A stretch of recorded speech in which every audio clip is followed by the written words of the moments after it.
안녕하세요. 저는 30대 이혼녀입니다. 이번 이혼을 통해서 가족 간의 신뢰가 얼마나 중요한지 알게 되어 사연을 써보고자 합니다. 제 결혼 생활이 이혼으로 마무리될 줄은 몰랐는데 착잡하네요. 지금부터 본격적으로 제 이야기를 좀 해볼게요. 우리 친정집은 부자는 아니에요. 하지만 남들이 부러워할 정도의 재산은 갖고 있습니다.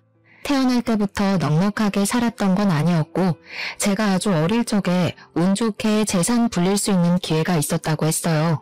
부모님이 갖고 있던 작은 토지 재산 중 한 곳에서 재개발이 지정되어 아파트가 들어섰다고 했거든요. 그 덕에 친정 집안은 평범한 가정에서 조금 더 넉넉하게 살 수 있는 형편이 되었다고 했어요. 저희 부모님이 원래는 맞벌이였는데 엄마가 전업주부로 포지션을 바꾼 이유도 다 그 이유였다고 하셨죠. 그 운 덕분에 부모님은 건물 2채에 용인에다 땅까지 하나 더 사서 관리했고 제가 결혼할 때쯤에 남들이 부러워할 만한 재산을 갖게 된 겁니다. 이걸 부자라고 하기엔 좀 민망한 수준이고요. 그냥 부족하지 않게만 살았다고 표현하는 게 맞을 것 같네요. 아무튼 저랑 남편이 처음 만난 곳은 직장에서였어요. 같은 대기업을 다니다가 눈이 맞아 결혼을 하게 되었거든요. 그때만 해도 저랑 남편 둘 다 결혼 정년기라 더 결혼이란 초점에 맞춰 만났던 것 같아요. 저희는 서로 처음엔 관심 없다가 우연한 기회로 같은 작업에 참여를 하게 되면서 친해졌어요. 저는 대화가 잘 통하는 사람을 좋아하는데 남편이 딱 그런 사람이더라고요. 게다가 남편이 유독 맡은 일에 대한 책임감이 강한 편이었는데 그 점이 제 마음을 가장 강하게 흔들었습니다. 그 책임감을 보면서 이런 남자와 결혼하면 적어도 가정을 등 돌릴 짓은 하지 않겠다는 걸 느꼈거든요. 예를 들면 불륜 같은 부정행위 말입니다. 저 또한 스스로에 대해 책임감 정도는 가지려고 노력하던 사람이었기 때문에 만약 결혼을 하게 된다면 부모님의 도움보단 제 선에서 해결하고 싶었거든요. 그래서 제가 꾸준히 돈을 모아왔는데 신기하게도 그건 남편 또한 마찬가지더라고요. 남편도 집에 손 안 벌리고 혼자 돈을 부지런히 모았대요. 그런 점이 저랑 남편의 공통점이라고도 생각해 더 마음이 통했던 것 같았어요. 그렇게 저희는 서로 집안 배경보다는 각자 모은 돈만 보고서 결혼을 결정하게 되었죠. 남편은 결혼하기 전 혼자서 모은 돈 2억 5천 있다고 제게 말했었습니다.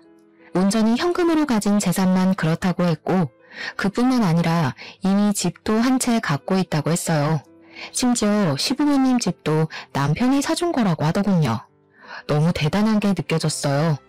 남편이 아무리 대기업 사원이라고 하더라도 나이가 40대, 50대도 아닌데 그렇게까지 재산을 모으고 관리했다고 하니까 존경스럽기까지 하더라고요.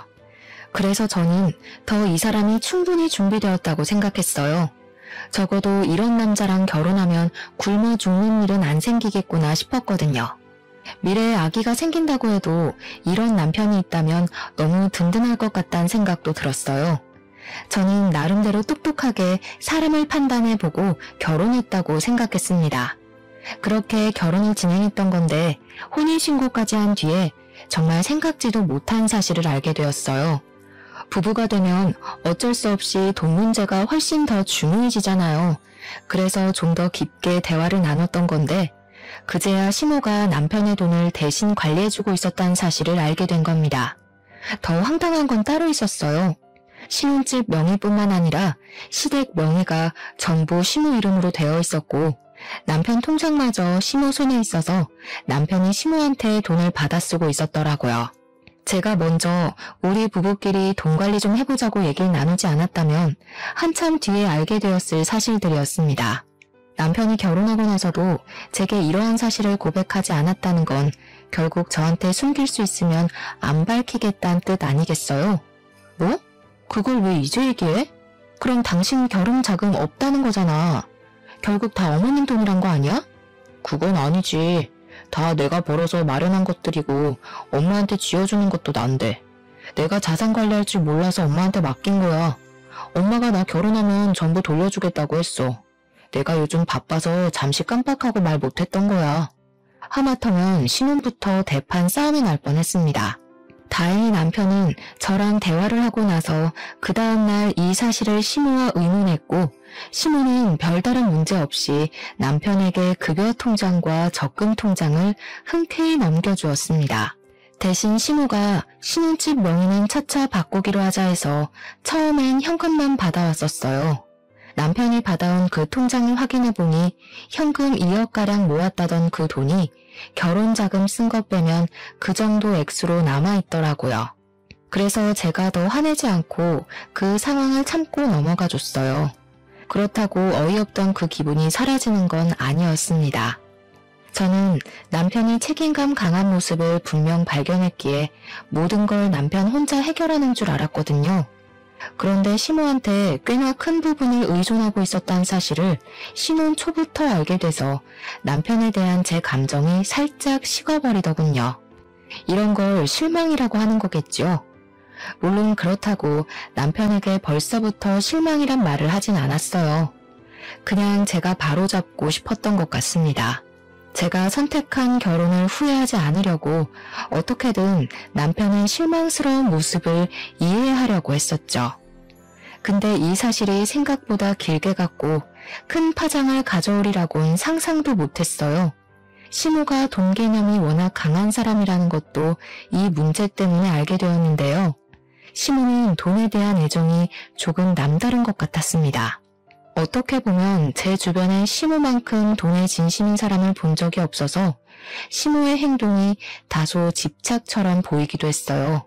시모는 제가 처음으로 용돈을 주었을 때 그 자리에서 바로 현금을 세어보는 행동으로 저를 깜짝 놀라게 했습니다.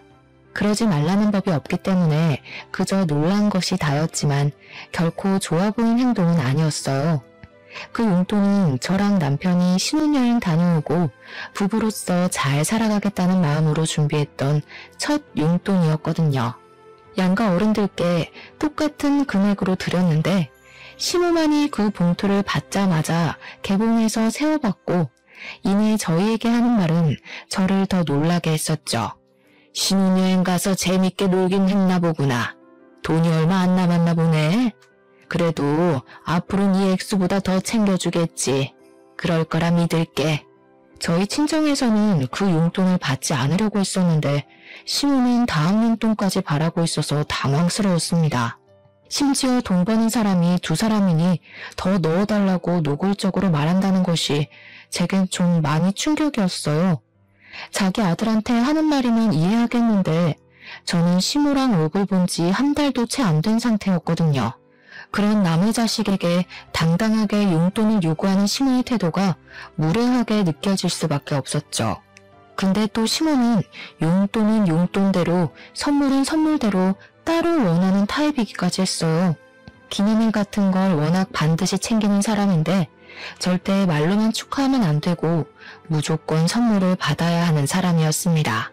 남편이 말하길 시모가 마음이 여려서 선물 안 주고 넘어가면 그 소녀 같은 토라짐이 무려 한 달까지 간 적 있다 하더라고요.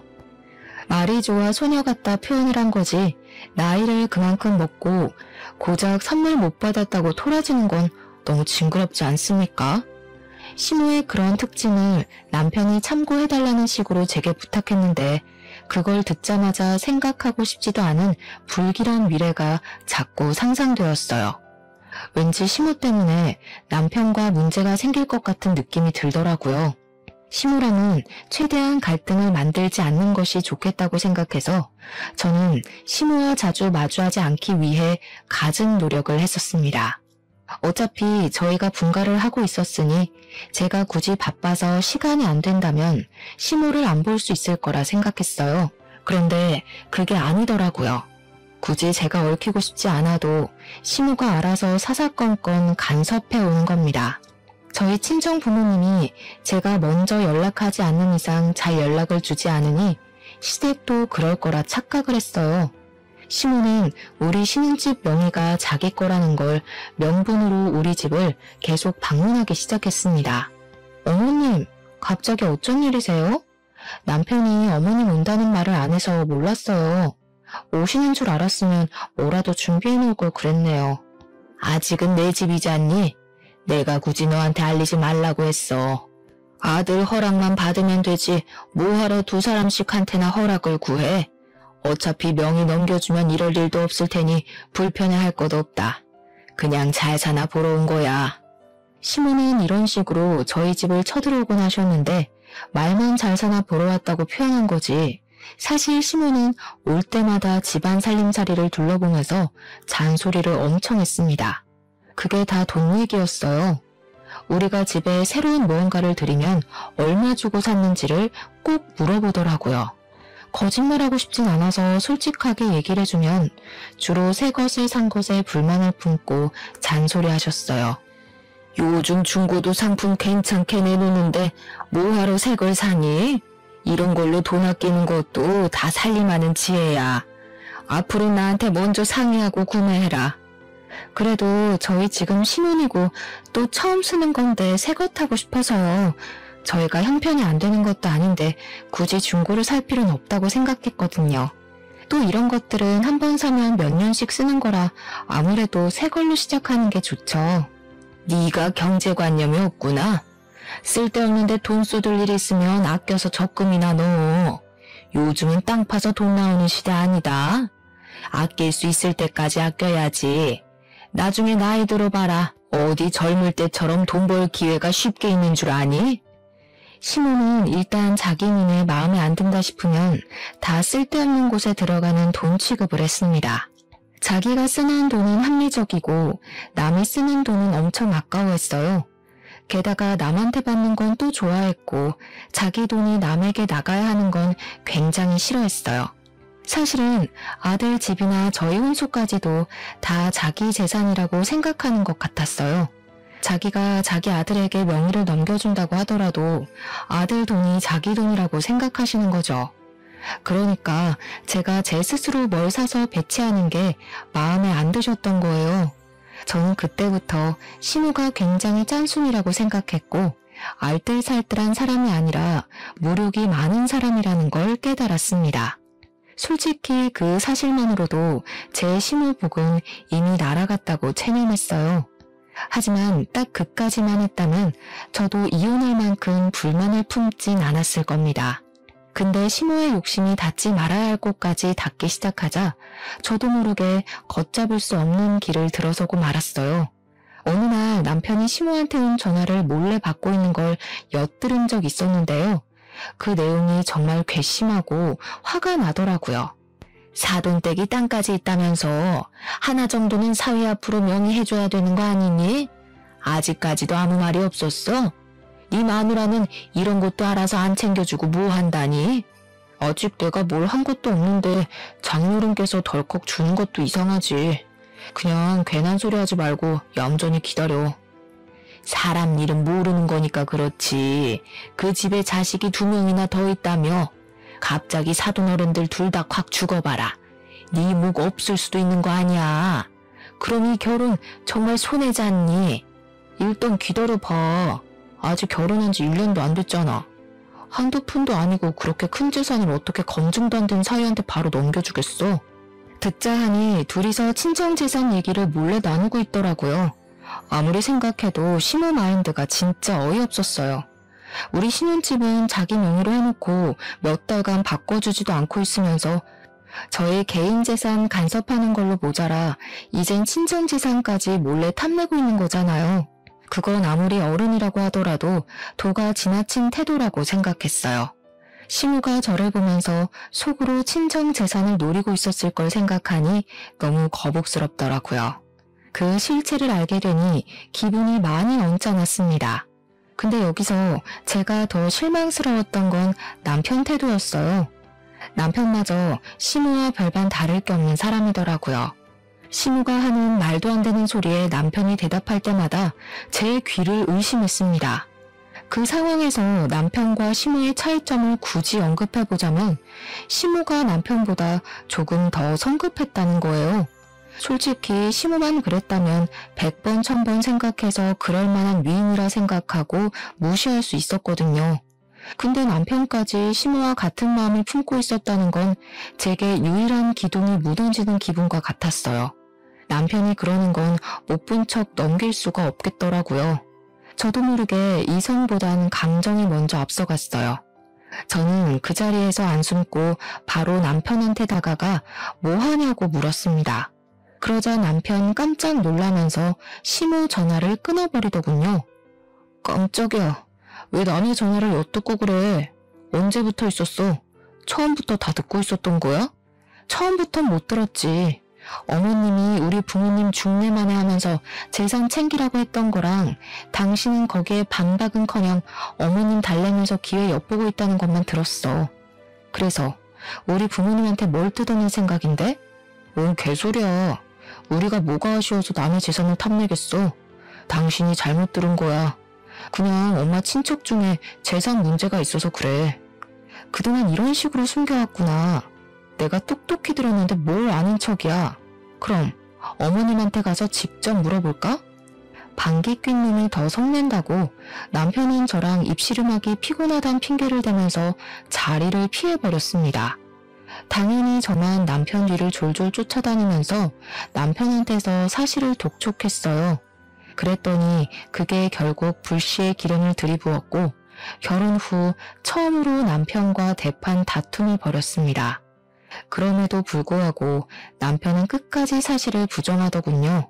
뒤늦게 사실을 밝혀도 속상할 마당에 저를 대체 뭘로 보는 건지 끝까지 숨기는 태도 때문에 더 실망이었죠.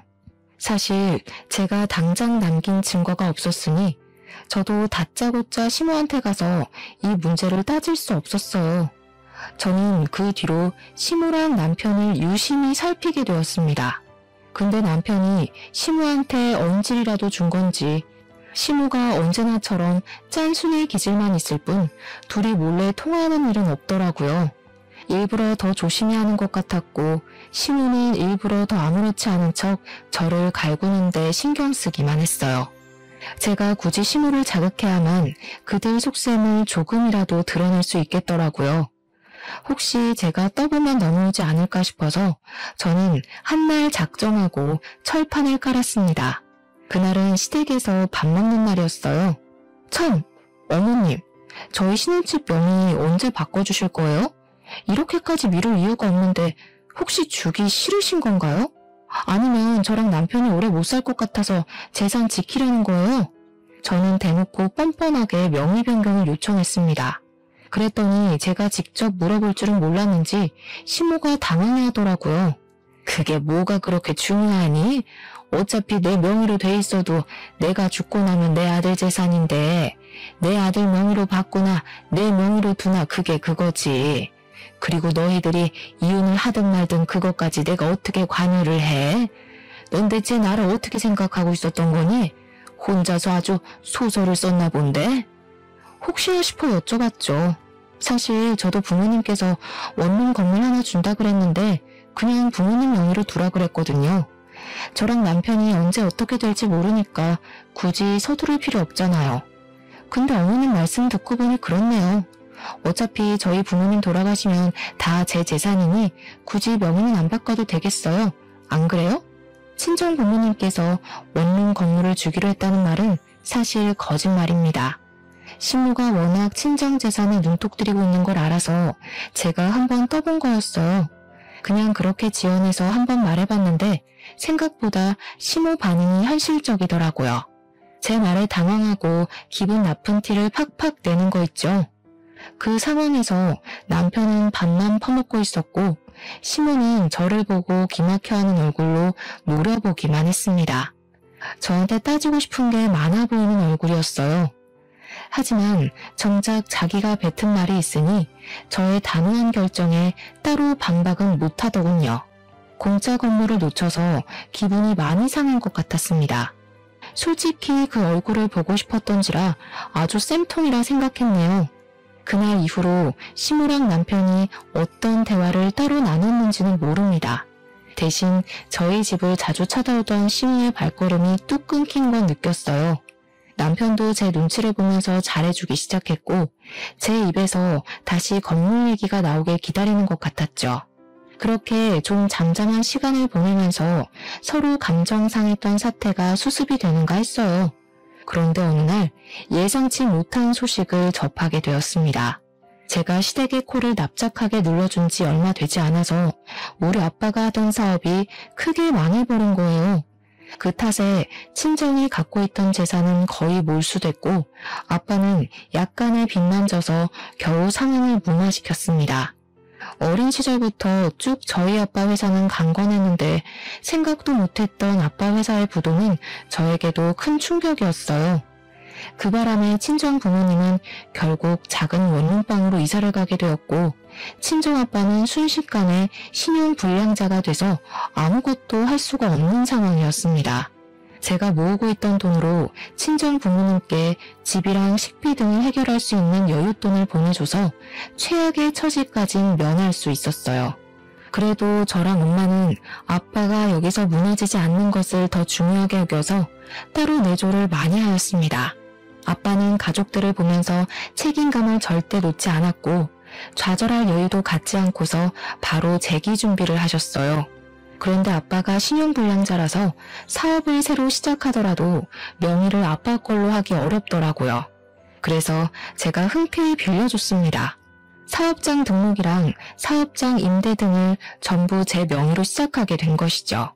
이 문제로 저는 한동안 친정 부모님 보필하느라 정신없었어요. 당연히 제 친정 사정은 한 이불 덮고 사는 남편이 알 수밖에 없잖아요.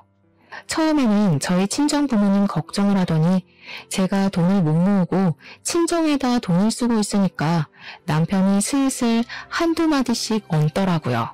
그러다 장인어른 또 망하면 그 다음은 어떻게 도와주려고 벌써부터 돈을 퍼다 나르고 있어? 나중에 나한테도 돈 빌려달라 손 벌릴 거야? 당신은 우리 부모님 고생하는 것보다 그게 더 걱정인 거야?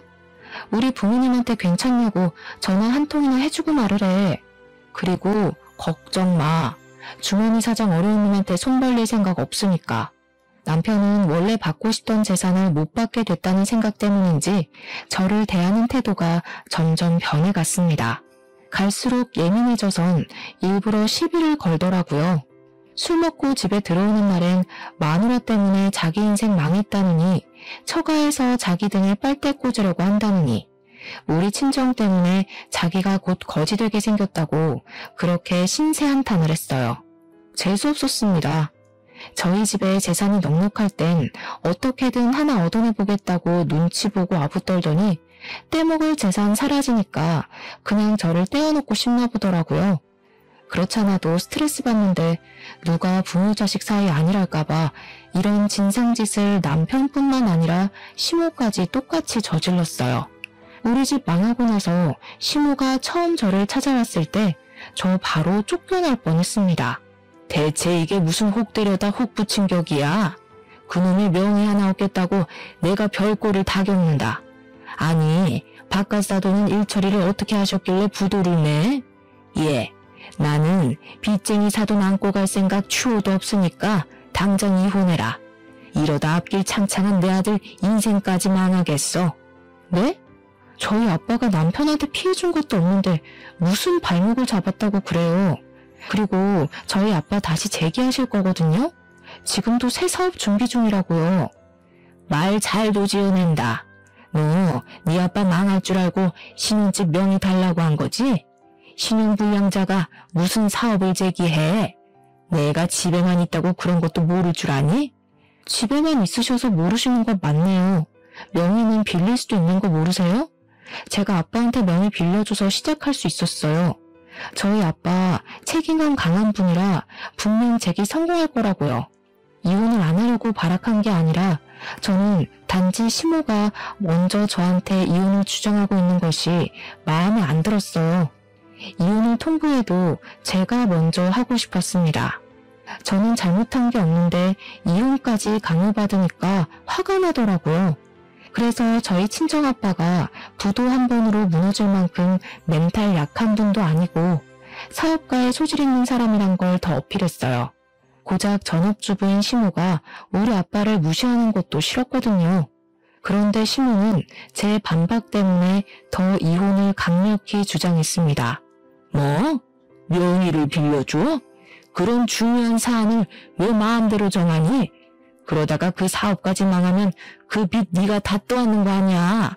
그럼 내 아들 인생 완전 쫑나는 거잖아. 이 사람들이 우리 집 재산 홀랑 훔쳐가려고 했나 보네. 순 도둑놈 집안이었구먼. 이 말은 제가 시무랑 남편한테 해주고 싶었던 말인데 시무 입에서 나오니까 기분이 많이 나빴습니다. 같이 있던 남편은 시무의 역정을 말리기는커녕 오히려 자기도 시무의 의견에 동조한다는 눈빛을 띠고 있었어요. 저도 그들의 마음을 이해 못하는 건 아닙니다. 상대 배우자 집안이 부도가 나서 빚더미에 쌓였다거나 거지가 됐다고 하면 솔직히 불안할 것 같거든요. 그러나 이혼을 요구했을지는 모르겠어요. 너 때문에 내 인생 망하게 생겼다고 손가락질했을 것 같지도 않습니다. 그래서 그런가 두 사람의 태도가 너무 실망스럽고 정 떨어지더라고요. 어떻게 그리 바로 이혼 얘기 나올 수 있는지, 어떻게 남편은 시무가 대신 이혼 통보를 하는데도 그걸 가만히 듣고만 있을 수 있는지, 그 모든 순간이 제게 최악이었죠. 심지어 남편은 저 몰래 친정 부모님께 연락해서 이 사실을 밝혀버렸어요. 친정 부모님께 저와의 관계를 정리하고 싶다고 말을 해버린 겁니다. 친정 부모님한테서 연락이 왔는데 얼마나 죄송했는지 몰라요. 부모님께서 자신들 때문에 딸 인생을 망쳤다고 생각할 것 같더라고요. 남편은 그때부터 제가 싸움을 걸어도 자기는 이혼할 작정으로 막말을 해왔습니다. 입에 담기엔 너무 험해서 글로 표현할 수가 없네요. 그렇게 저희 상황과 관계는 극에 달할 대로 달해서 그야말로 심각한 우환이 찾아왔어요. 친정 부모님은 제 걱정에 잠을 설쳐서 언제 한번 시무한테 따로 연락을 했었답니다. 시무에게 애들 이혼에 대해서 시간을 두고 기다려달라 했나 보더라고요. 근데 시무는 저랑 친정 부모님한테 제대로 모욕을 주고 싶었던 건지 친정 부모님의 부탁에도 불구하고 굳이 제가 듣는 자리에서 친정 부모님과 다시 통화를 했습니다.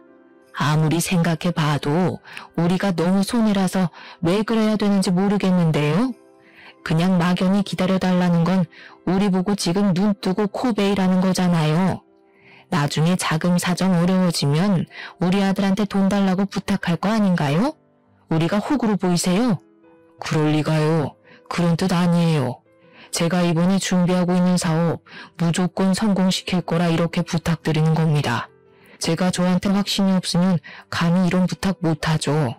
저 한번 믿어주시고 애들 이혼은 잠깐 보류하는 게 어떨까요? 꼭 보답할게요. 말귀를 못 알아들으시네. 사업가란 사람이 당장 상대방 말도 이해 못하는데 뭘 성공하겠단 거예요? 그쪽이 한때 돈 많은 사돈이라 해서 봐줄만 했던 거지. 그 집 딸내미가 어디 우리 아들같이 잘생긴 애랑 어울렸는 줄 알아요? 당신 딸 볼 거라곤 집안 배경밖에 없어요. 근데 이제 거지꼴 됐으니까 값어치가 정말 떨어졌어. 나도 그런 며느리 필요 없어요. 시모는 제가 똑똑히 듣고 있는 상황에서 저희 아빠를 대놓고 무시하였습니다. 저 너무 화가 나서 쌀 씻고 있던 솥을 들고 그대로 시모한테 부어버렸어요. 정말 충동적인 행동이었죠.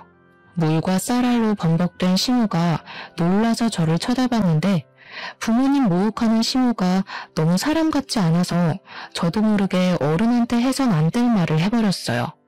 어머님은 고작 며느리 흉이나 보는 무능력한 전업주부 아니세요? 아들 돈 없으면 길바닥에 나앉아서 돈 구걸하는 것밖에 못할 사람이잖아요. 배울 점이라곤 개미 똥만큼도 없는 사람이 어떻게 우리 아빠를 무시해요? 진짜 주제넘네요.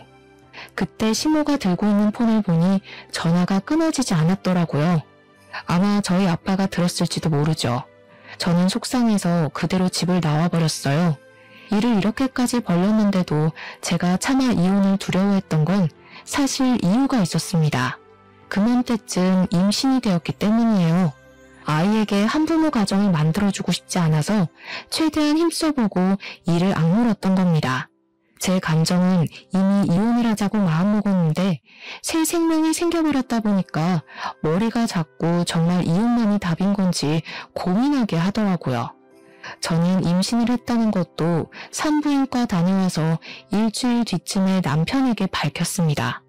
밝힌 이유는 그날도 남편이 저한테 이혼 얘기를 꺼냈거든요.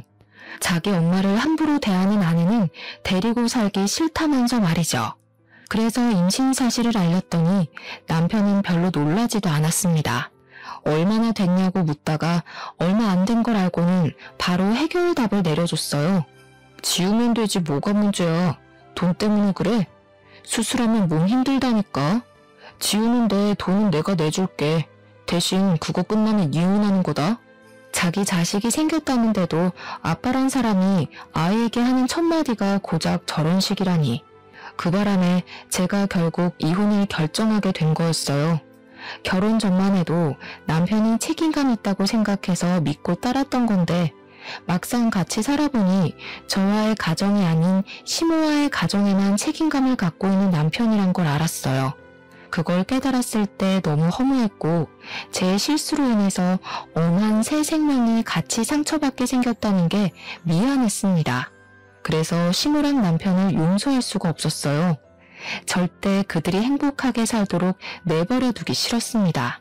조금이라도 저만큼의 고통까지 느껴봤으면 했어요.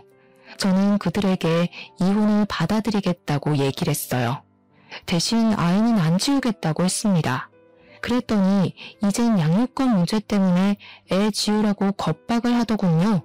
시모 집 나간 며느리 배에서 나온 아들 핏줄보단 돈이 더 중요한가 보더라고요. 그게 무슨 말 같지도 않은 소리니? 그런 식으로 우리 아들 발목 끝까지 잡고 있으려는 속셈 모를 줄 알아? 나는 내 손주를 이혼한 며느리가 낳게 할 생각도 없고 내 손주한테 이혼 부모가 있는 것도 용납 못한다. 시모는 남편을 재혼시켜서 자기 마음에 들도록 새로 가정을 만들 생각인 것 같았어요. 그런데 제가 집 나가서 애를 낳아버리는 족보가 꼬이니 그걸 두고 보기 싫었나 봅니다. 그래서 저를 틈만 나면 병원에 데려가려고 했고 아이를 지우게 하려고 애를 썼어요. 저는 이혼을 받아줄 때까진 그 신혼집에 버티고 있을 생각이었는데 아무래도 신변이 위험할 것 같아서 결국 야반 도주를 했습니다. 그 새벽에 친정으로 숨어들었죠. 저 당연히 스트레스 받은 것이 많고 사람 같지도 않은 그들에게 소송 이혼하고 싶었어요. 하지만 그때까지도 저희 집안이 어려웠을 때라 한 푼 두 푼이 아쉬웠습니다. 집안 형편이 빚더미인데 무슨 소송을 할 수가 있었겠어요. 그래서 눈물을 머금고 그들이 원하는 대로 합의 이혼을 하자고 했죠. 근데 역시나 애를 지울 때까지 이혼을 안 해주겠다고 하더라고요. 그렇게 이혼이 미뤄지면서 별거만 하길 1년이 지나버렸습니다. 저는 이혼을 하지 못한 채 출산을 먼저 하게 되었어요. 정말 예쁘고 사랑스러운 딸을 낳았는데 그 축복과 동시에 우리 친정에도 드디어 쨍하고 해뜰 날이 찾아오게 되었습니다. 아빠가 저랑 새로 태어난 손녀를 보곤 더 책임감에 불타올랐던 것 같았어요. 열심히 피땀 흘려 끝내 사업 재기를 성공한 겁니다. 그날의 희열은 정말 꿈만 같았습니다. 한번 날개를 한 아빠는 나이를 거꾸로 드시는 것처럼 무섭게 일어서기 시작했어요. 상가를 서너 개까지 구입할 정도로 갓에 일으켜주셨고 아빠는 그것이 전부 복을 안고 태어난 손녀 덕분이라 얘기를 하고 있습니다. 아무튼 노력해준 1년 넘는 시간 동안 홀로 편히 자지도 못한 아빠 덕분에 우리는 작은 원룸에서 다 같이 살 수 있는 넓은 아파트로 옮겨갔어요. 그제야 드디어 숨통이 트이는 느낌이었습니다. 아빠 회사가 부도가 나기 전에는 몰랐던 소중한 것들과 감사한 것들이 뼈저리게 느껴졌어요. 세상에 당연한 것과 영원한 건 없다는 말 정말 기억하고 살아야 될 것 같더라고요. 그리고 저는 아직까지도 양육비 때문에 이혼 안 해주고 있는 시댁을 상대로 소송을 준비했습니다. 아빠의 지원받아서 좋은 변호사를 선임할 수 있었어요. 제게 시모와 남편은 10년 묵은 채증이나 다름없었고 손톱 옆에 난 가시 같은 존재였어요. 드디어 잘라낼 수 있게 되었다니 너무 기뻤습니다. 그렇게 그들에게 한 통의 연락도 없이 곧장 이혼 소송을 진행했고요. 양육권도 청구했고 시모랑 남편에게 여러 가지 협박당했던 통화 기록을 제출하여 정신적 손해배상까지 요청했죠. 그랬더니 그제야 친정아빠의 재기 성공 소식을 시모랑 남편이 알게 되었습니다. 자기들 자존심 때문인지 나름대로 저희 아빠를 뒷조사한 것 같더라고요. 저희 아빠가 부도나기 전보다 빠른 속도로 성장하고 있다는 것까지 알아낸 건지 깜짝 놀랄 만큼 아빠가 성공하자 태도 바로 돌변하는 거 아니겠어요? 저한테 연락 온 목소리가 너무 상냥한 겁니다. 그동안 고생 많았지? 못 본 사이에 벌써 우리 손주가 태어났겠구나. 우리 아들이 너 없이 자리를 못 잡아서 내가 그간 너무 정신없이 살았어. 그래서 연락할 여유가 없었네. 그나저나 집안 문제 좀 해결됐다면서? 한 해 만에 일어나는 게 쉬운 일이 아닌데 너네 아빠도 참 대단하다. 역시 전문 사업가는 다른가 봐. 저희 아빠 칭찬하시려고 연락한 건 아니실 텐데 왜 전화하셨어요? 혹시 소송장 받고 긴가민가 하셔서 연락하신 거예요? 아, 소송장? 그래, 받았지. 사실 너한테 진심으로 사과하고 싶어서 전화했어. 예전엔 우리가 사업에 대해서 뭘 잘 몰라서 실언을 좀 했다. 정말 미안해. 네가 없어 보니까 알겠더라. 특히 우리 아들한테 네가 얼마나 중요한 아내였는지 깨달았어. 지난 날은 그만 잊고 다시 잘해볼 순 없을까? 누가 들어도 속보이는 시모 태도에 너무 어이가 없었어요. 여러분들도 저와 같은 감정을 느끼셨을 겁니다. 수그리고 들어오면 제가 받아줄 거라 생각했던 걸까요? 어떻게 이리 사람을 돈으로만 판단하고 대할 수 있는 건지 신기하더군요. 뭘 다시 시작해요? 저희 아빠가 성공하니까 다시 놓치기 아쉬워서 이러는 거 모를 줄 아세요? 저는 우리 아이한테 무능력한 할머니랑 무식한 아빠 만들어주기 싫어요. 뭐? 성질난 거 알겠는데 나 그래도 아직 네 시엠이야. 너희 법적으로 여전히 부부인데 말이 너무 심한 거 아니니? 겨우 이 정도로 기분 나빠하면 안 되죠. 계속 연락하면 더 심하게 개망신 시켜드릴 거예요. 그러니 개수작 그만 부리고 위자료나 준비하세요. 괜히 도둑놈 새끼들처럼 돈 냄새 맡고 들러붙을 생각 마시고요. 그렇게 원하던 이혼해준다는데 말이 많네. 시모가 억지로 화를 참고 있는 게 수학이 너머로 느껴졌습니다. 시모는 꽤나 당황했음에도 우선은 제 비위를 맞춰주고자 했어요. 찬찬히 말해보자며 제 막말을 억지로 웃으면서 받아주더라고요. 그러거나 말거나 저는 시모가 말하는 중간에 그냥 전화를 끊어버렸습니다. 그냥 그렇게 소송 끝내고 이혼을 마무리하려고 했어요. 그랬더니 남편이랑 시모가 구질구질하게 친정집까지 찾아온 겁니다. 이사간 친정집도 뒷조사에서 알아낸 것 같더군요. 아무튼 그때 집에 아빠는 일가서 없었고 친정엄마랑 저랑 아기만 있는 집에 남편이랑 시모가 찾아왔어요.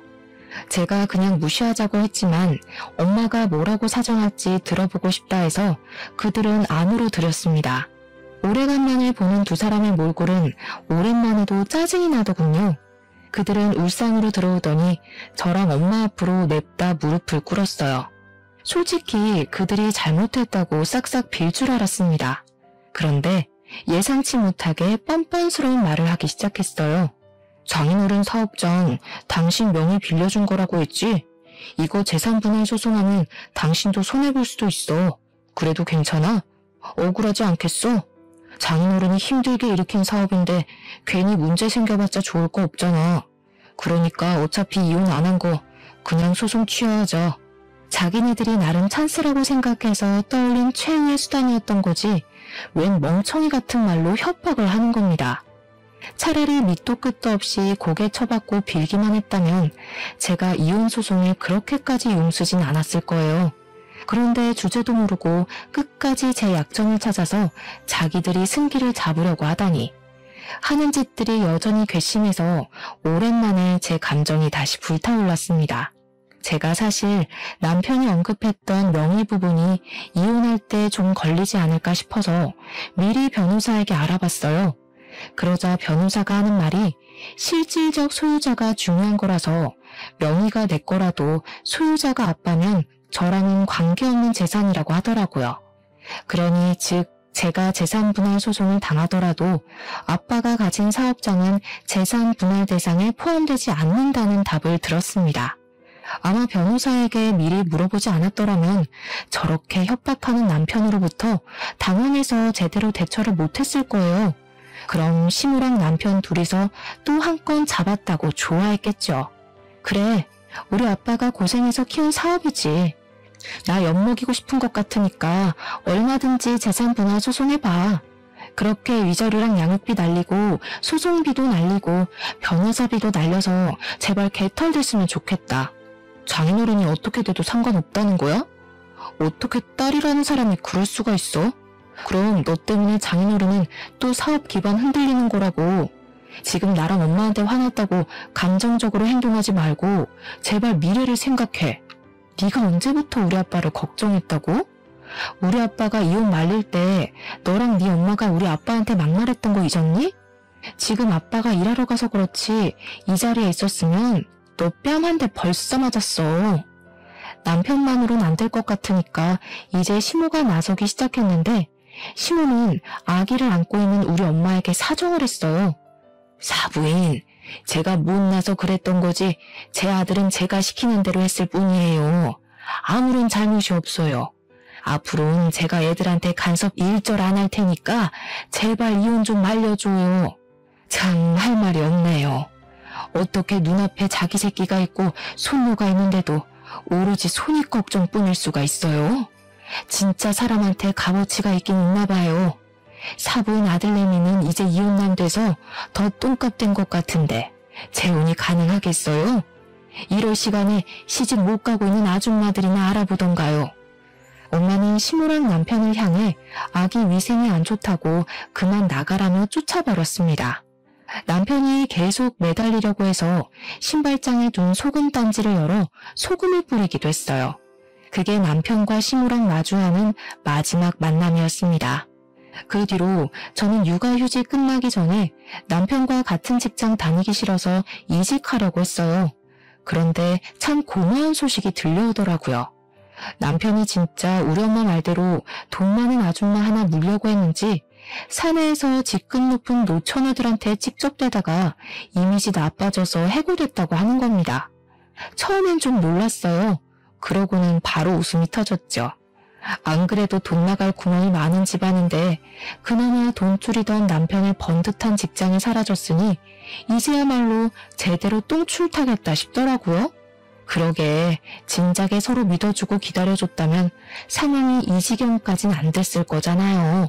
물론 저한텐 쓰레기 걸러낼 수 있는 순간들이었기에 다행이지만요. 그래도 저는 그들을 보고 한 수 배웠습니다. 사람은 물질적으로만 판단해선 안 된다는 걸 말이죠.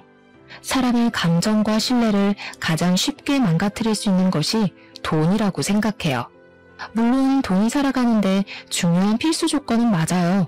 그러나 유일한 조건은 아니라는 겁니다. 제발 이 쉬운 법칙 하나 받아들이지 못하는 창피한 어른이 되지 말도록 합시다. 제 사연은 여기까지예요. 글 쓰는 동안 제 이야기를 전할 수 있어 즐거웠습니다. 들어주셔서 감사합니다.